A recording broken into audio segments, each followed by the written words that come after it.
Bonjour, voici une simulation de programmation des paumes telles que 2764, 256, etc. J'ouvre le simulateur. Je charge un fichier nommé SCA.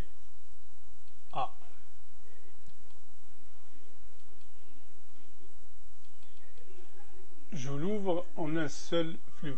Voici, comme vous voyez, le codage est en hexadécimal. Je le convertis en binaire. En attendant la conversion en binaire soit terminée, en attendant que la conversion en binaire soit faite, voyons ces boutons à droite de cette fenêtre. De quoi s'agit-il? Le premier, c'est la conversion en binaire, le second en hexadécimal, le troisième bouton la sauvegarde et le quatrième à la simulation. Ces deux petites fenêtres sont réservées, l'une à la vitesse et l'autre à la répétition.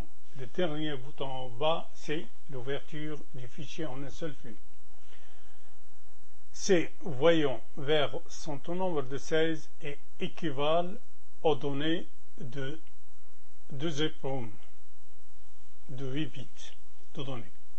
Le logiciel affiche la taille du fichier à 12 kilooctets. Ce projet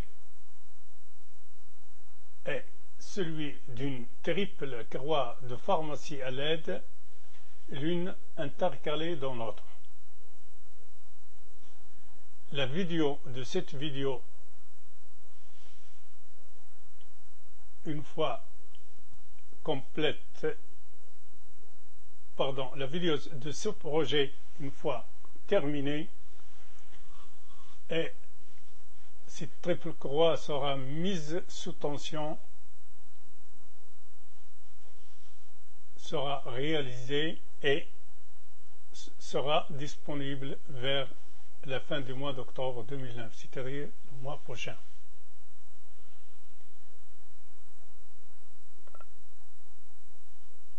Alors ici, c'est deux barres, l'une réservée au fichier en hexadécimal à traiter, la deuxième au fichier binaire à traiter.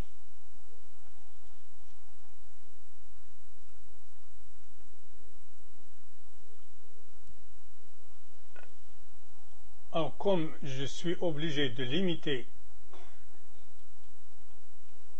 ma vidéo à moins de 10 minutes pour être acceptée sur le web, je dois accélérer un peu et ne pas retarder la simulation. Voilà.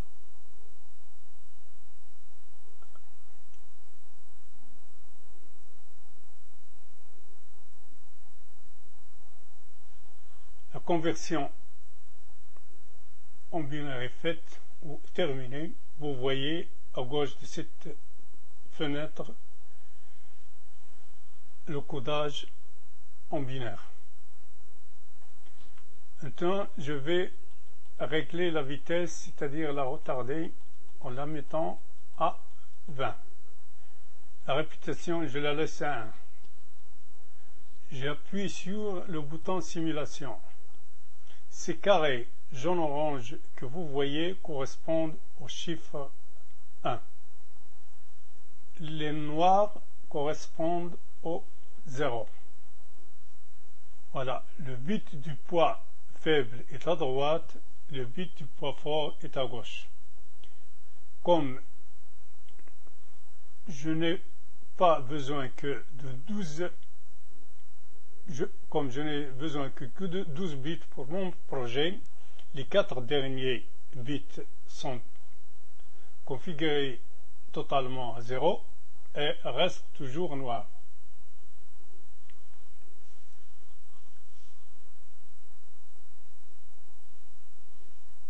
Voilà, je vous laisse examiner et analyser cet affichage. Je reviens à la fin de la simulation.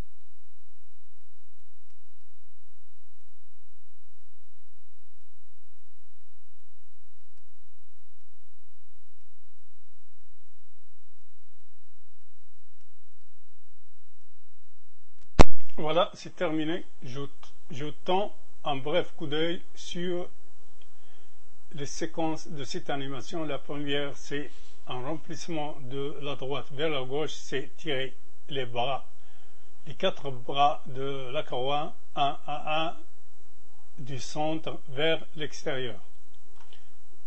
C'est répété plusieurs fois.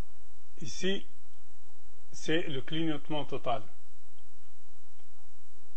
Ici, c'est un autre codage un peu compliqué.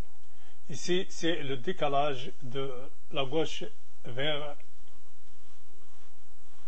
la droite. Les bras de la courroie tournent un à un de la gauche vers la droite, comme une hélice ou un ventilateur. Ici, c'est un codage en W. Alors, un autre codage de décalage de la gauche vers la droite. Ici, c'est le remplissement de la gauche vers la droite. Les bras de la courroie commencent par l'extérieur, un à un, et restent allumés jusqu'à l'allumage total. L'extinction se fait dans le même sens. C'est répété plusieurs fois.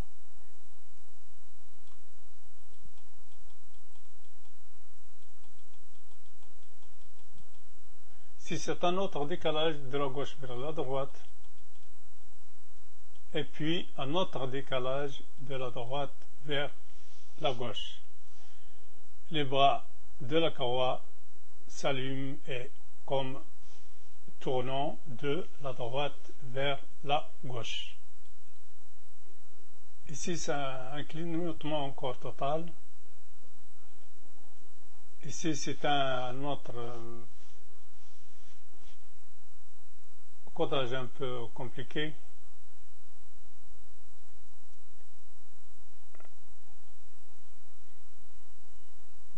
À double vitesse. Ici, ça commence du milieu vers ou du centre vers l'extérieur et le sens inverse. C'est fait plusieurs fois.